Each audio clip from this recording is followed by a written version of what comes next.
Dear students, let us start the discussion on today's newspaper, that is 15th April 2017. The first article, The Cross Signals Across Himalayas. So this article is written in the context of recent visit of Dalai Lama to Arunachal Pradesh and the Chinese reaction to the same. You all know that India and China have an unsettled border dispute. On the eastern sector, China claims the rights over the Tawang track and it considers the Tawang region as a lower Tibet. Historically, India, then the British India and Tibet Autonomous Region, they have signed an agreement which is called Shimla Agreement.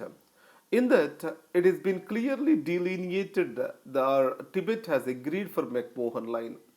But today's communist China do not recognize the McMahon Line and it considers it as an imperial imposition of the British India. So, in this context, in 2005, India and China they signed on political parameters and guiding principles for settlement of the border issue. So, in this, special representatives were constituted for the talks. What was agreed is, while settling the border dispute, populated regions will be paid for. So, Tawang region is densely populated on the and is on the Indian side. So, if we go by 2005 agreement and guiding principles, the Tawang region has to be spared. Recently, China also sent the signals that if India is ready to relax itself on eastern sector, the China is ready to settle the border dispute with India. That's what is the indirect signals it has sent across. So, in this context, the Dalai Lama has visited the Arunachal Pradesh recently, and China today have an integrated national security concept. So, what is this? Here, China will define certain red lines which are concerned with its legitimate rights or which it considers itself as the legitimate rights. So these are called as the core national interests. And it don't want any of the other nation to be involved with these core national interests. So Tibet issue and then the unrest in Xinjiang, Taiwan issue, all these, the China has repeatedly used the word core national interest. In this case, what Mr. Narayanan argues is this: the China has its own expansionist tendencies and it is claiming an exceptionalism and is reviving its assertiveness. So the growing military expenditure of China and also the WOBWR initiative are reflection of this Chinese assertiveness. So India need to be careful as China don't want to be a status quoist anymore. This is what has been spoken by M.K. Narayanan. Now let's come to doctors under siege. So in this, we can see recently the attacks on the doctors in the hospitals are on rise. In Mumbai, doctors went on strike, which is also been supported by the doctors at All India Institute of Medical Sciences. What might be the reason? It is of a manifestation of a larger malaise, where the power in the society is being more projected as a violent behavior, or expression of power has become synonymous with violence, and we can see it in multiple dimensions of our day-to-day life. And also there is sense of marginalization among the people due to commercialization of health. So the access to modern technology is limited in the public hospitals, and the poor people have a sense that they are being deprived of the modern healthcare because of their economic status. And the doctors are also overworked in the hospitals. So this have to be addressed first. These are the core concerns, core issues that have to be addressed. Coming to this, developing a proper communication interface, a social interactional interface that will help to solve this problem. There is no doubt that any person who takes law into his hand has to be punished.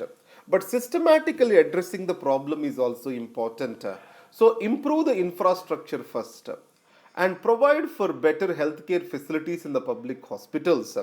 And second is develop some public interfaces in the hospitals, especially involve the NGOs in the hospital management and also in the interaction with the people. This is going to change this particular scenario. Blunt pointers. It is about the by-election scenario. Now, by-elections, they show that the BJP is no more a party confined to Hindi belt alone, and it has got expanded its wings all across the country. So, in this context, in Karnataka, Congress able to retain its position, but the biggest danger signs are for the left political parties in West Bengal. West Bengal was forte for the leftists for 34 years. Now they even lost the second position now in the by-elections, and BJP has occupied the same. So the left or else the political space in India has to remain diverse and the debate shall exist. It means that left, right, center, everyone has to be reflected in the political arena in India. The next is cool minds. So you know that the North Korea and South Korea debate is going on. So North Korea is taking up a belligerent nuclear position and it has tested the nuclear weapons and nuclear missiles. And United States and South Korea are on a agreement. So South Korea is under nuclear fold of the United States of America.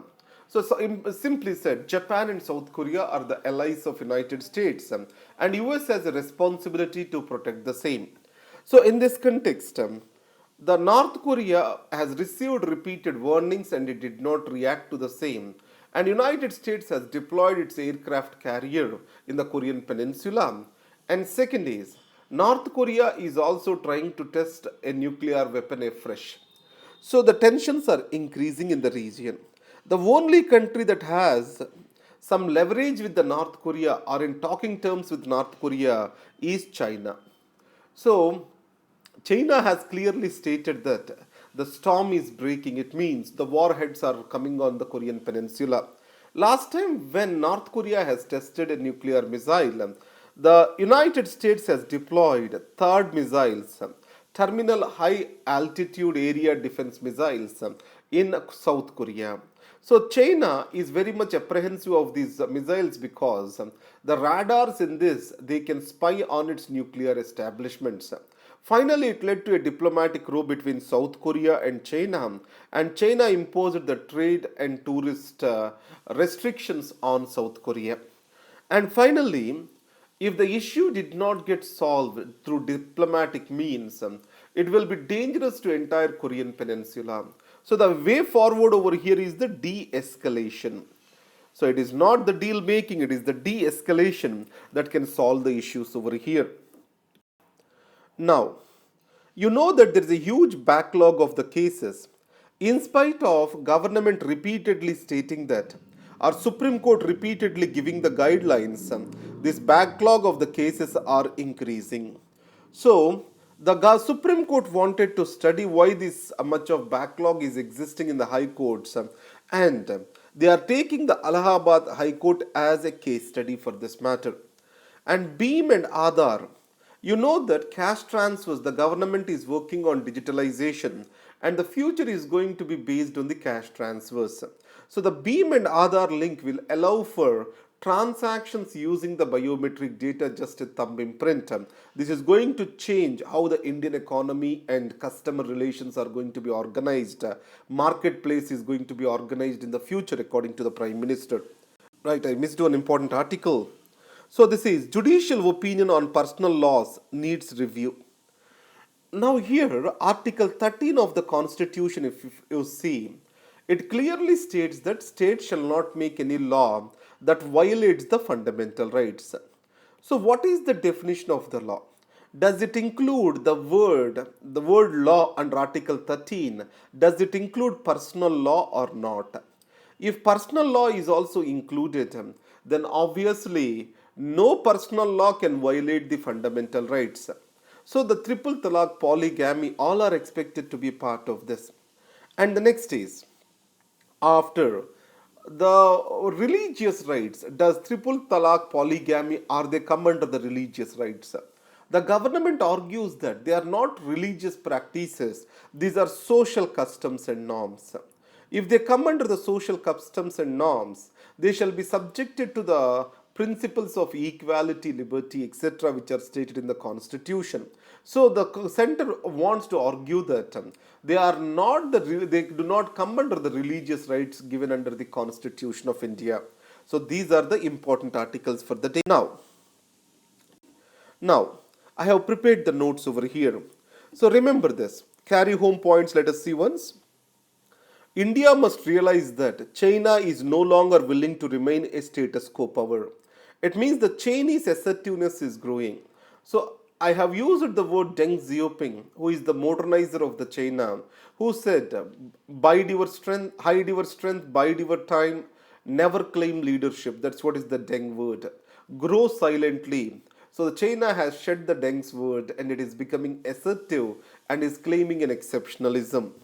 And doctors under siege, this is very much important for you from the interview perspective. And in UPSC, in the paper 4, they can give you a case study. How will you handle this situation?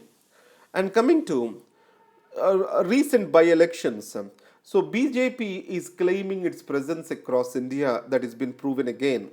And then de-escalation is the need of the hour in the Korean Peninsula, and both all the countries shall work towards this de-escalation. And then I have discussed this. The personal laws, do they come under the ambit of Article 13 or not? These are the things which we have discussed in this class. Thank you very much and all the best.